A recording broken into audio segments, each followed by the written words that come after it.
Please subscribe to Facetv Africa and turn the notification on. Facetv Africa, ẹ jọ̀ọ́, subscribe, hete. Face TV was Swoby. Ẹ̀yin tiwa, ọ̀rọ̀ politics la máa ti discuss lórí tax reform tí President Tinubu signed recently. Ṣẹ́rí tax reform yìí, there's one particular person tí mo máa ń tẹ̀lé tí mo believe pé I love this man. He's my boss. Wọ́n máa ń pè ní ẹni Rẹ̀mí Ògúnpìtàn. He don't support anybody. He only support the fact and the truth. You don't care maybe you are Yoruba or Igbo or Hausa, as long as you are honest. Because this is one of the honest person I've ever seen in my life. This is one of the person to wa honest in my life. It's my boss, Rẹ̀mí Ògúnpìtàn. He's a great man in this media. So tó bá ń sọ̀rọ̀ media industry, they have to mention Rẹ̀mí Ògúnpìtàn. So when they signed that tax reform yesterday, I went to his page and I saw what he wrote about the tax reform. He's not supporting a lot of things that Tinubu Rẹ̀mí Ògúnpìtàn ti criticize. Law, different one. You don't support anybody like that unless you do something that is good. Now, I saw that signing and I was like, wow, fine. Let me see what is going to happen. Research me. Yes, this thing is very good. And if you talk on me, let me go to my boss page and see what is going to write. That's my daily page here, and I see that he wrote something positive about that tax reform. But the reason is, you got on your mentor to my guy there. Timothy Uncle Rẹ̀mí Ògúnpìtàn, it's been long. But I always follow him on page just to know that, oh, this is the person that I love to follow. Because to bá lóòótọ́, you gbọ́dọ̀ follow in life. Because that is going to show you the right path. Yes, nobody know everything. But at least, to some extent, I've gained a lot of things from him. So now, when I now saw that tax reform, because a lot of people don't criticize tax reform here. Oh, it's for Yoruba, it's for this, it's for that. They want to do this, they want to do that. I want us to watch the video of Taiwo Oyedele. I want to bring up that tax reform together. Let's watch it together, on Channels Television. And despite the controversies, we can still work together as one people with one goal, and this shows possibilities can happen anywhere, including Nigeria. So I'm quite happy, and thank you for the session you moderated. The live session was one of the big turning points for us. At the height of the misunderstanding, controversy, people started cooking up conspiracy theories, misinformation. It was tough. I think it's right to say that was very difficult, and it could have gone either way, but we're here today, so we're happy. We're proud of the role we play, because that's the role of the media, to help Nigeria in the most difficult period, because that divided. I've not seen in my years of practice, I've not seen a bill that divided Nigerians more than that, ethnic-wise, religion-wise. It told so many stories. And those who did not know, because it's also something that it is a language that is understood by only the elites. So the average person sees it differently from the elite. And there are a lot of people who were hiding under the disguise of the technical language to whip up sentiment. But thank God that we're here today. But what is more important, on the 8th of August 2023, you were inaugurated, and your life changed. How significant was that for you? Very significantly. Everything actually, both in terms of my career trajectory, which is a decision I took intentionally, so I'm not complaining. In terms of the financial sacrifices, maybe that is even now smaller looking back. The biggest... So you were getting lower... So it's just because the amount government was going to pay was going to be ridiculous. So I said, you know what, just cover the cost of what you asked me to do. You don't need to pay me salary.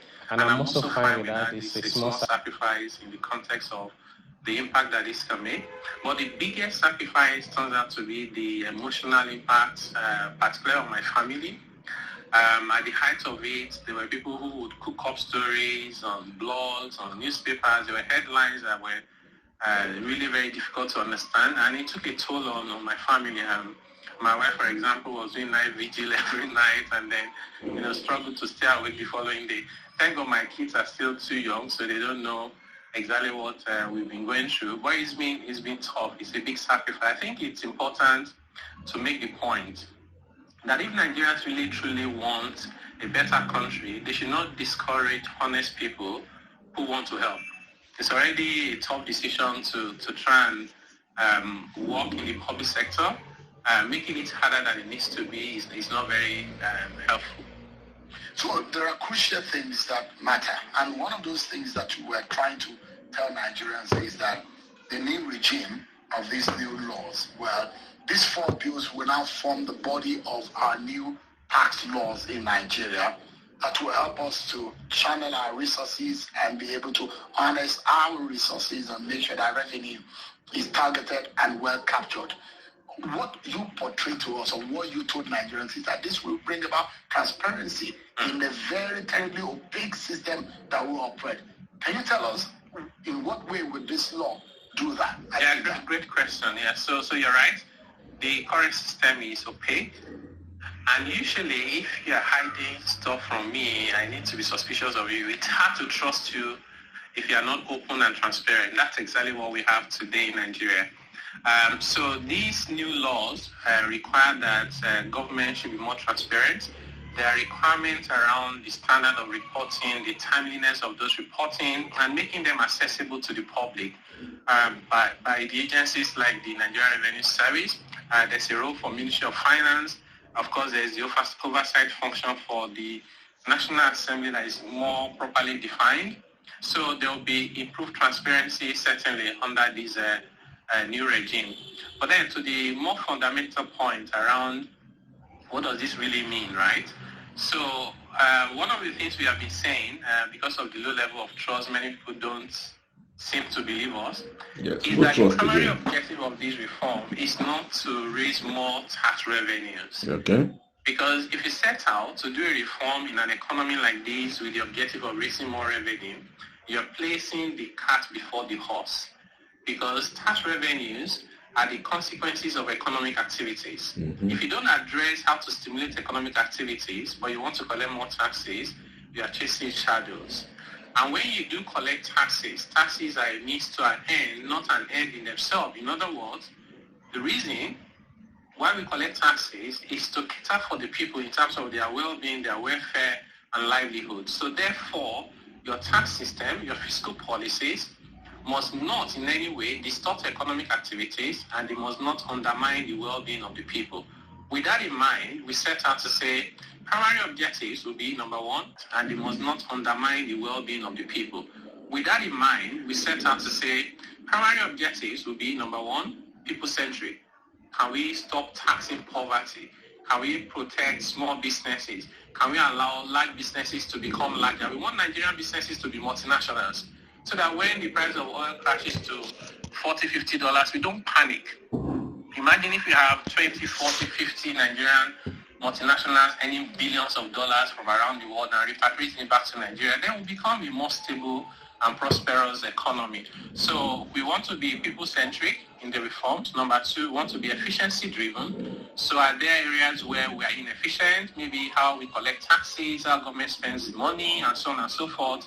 And then number 3 is to be growth focused. How can we grow? Imagine Nigeria being a $2 trillion economy. Even if you collect 10% of GDP as taxes, it's multiple times what we collect now.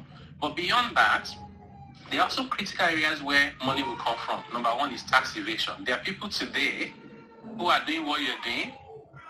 Maybe they're even earning more than you, and they're not paying the taxes you're paying. That is not fair, and we shouldn't allow that to continue. That will stop. So this system will not allow that. It will not allow that. As long as you are captured, you must pay taxes. You have banking. You have NIN, you have bank information, you have phone number. Even this phone number you are looking at. You can't hide excellent data. This gives me. You travel abroad, we have the data. You buy land, we have the data. You buy a car or even bicycle or motorcycle. You build a house, you're going to connect to electricity. We have the data. You open an investment account, pension account, stockbroking account. We want you to do your activities, but government will track those activities. So that when you refuse to report your income correctly, we will find out. We want to get to a point where we will not come to you and say, Sheon, how much did you earn in 2025? No, we'll tell you how much you've earned. It is for you to either disclose. Wow. That system is important. Now, let me say something about this. If this thing is, in order, as it's saying, nǹkan tó kọ̀ kù ni àwọn government were, because they can manipulate anything. And I don't trust Tinubu government. Tinubu might wish good for Nigerians, for this country, but the people around him, possible, kí wọ́n lò on their favor, because gbogbo nǹkan la máa ń lò láti fi favor ara wa ní country. To be sincere, I love this tax reform, but a lot of people wọ́n kàn believe pé anytime tọ́wọ́n bá ti rí favour kankan wọ́n sáré lò kọ́wọ́n lò bó ṣe wù wọ́n, and that cannot favour us. If they can utilize this thing correctly, the way Mr. Taiwo Oyedele, the way he's saying it now, don't let me deceive you. We are going to move forward. We are going to move forward. But táwọn tó wà ní government tó mọ access ṣe power tó access gbogbo kìíní tó bá lọ lò bó ṣe wù wọ́n, don't let me deceive you. We cannot move forward, and we cannot move forward at all. And that's the reason why I said it's not easy for one person to rule this country. Together, and everybody will have to do it the way we're supposed to do it.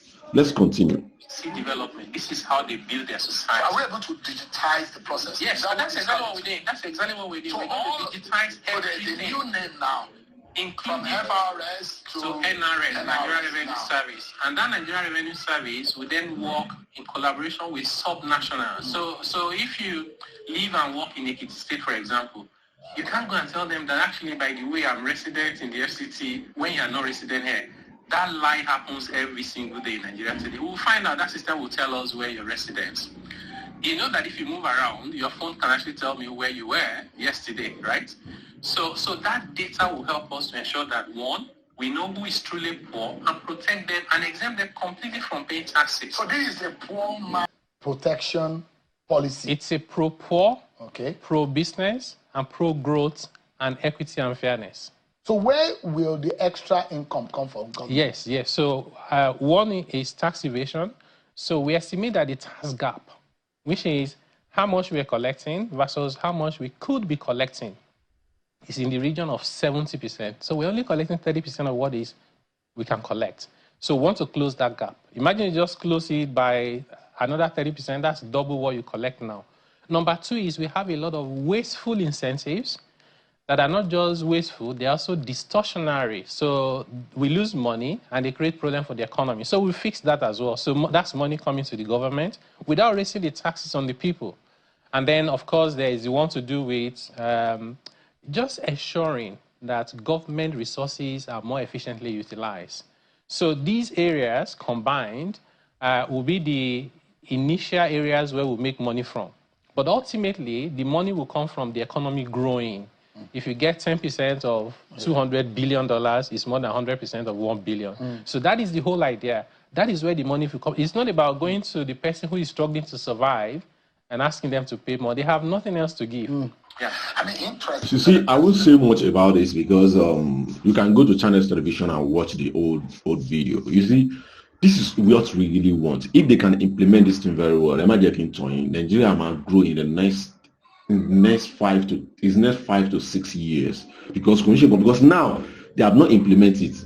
Before they can implement it now, on the January 2016, so for that 6 months, in the year, implement, put everything in the arrangement and everything. So fine, let's just leave it that way and continue, our life.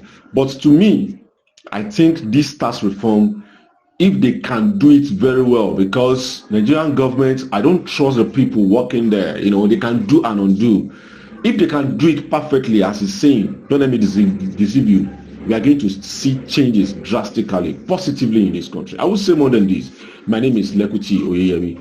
Bye for now. Please subscribe to Face TV Africa and turn the notification on. Face TV Africa, ẹ jọ̀ọ́, subscribe, hete. Face TV was Swoby.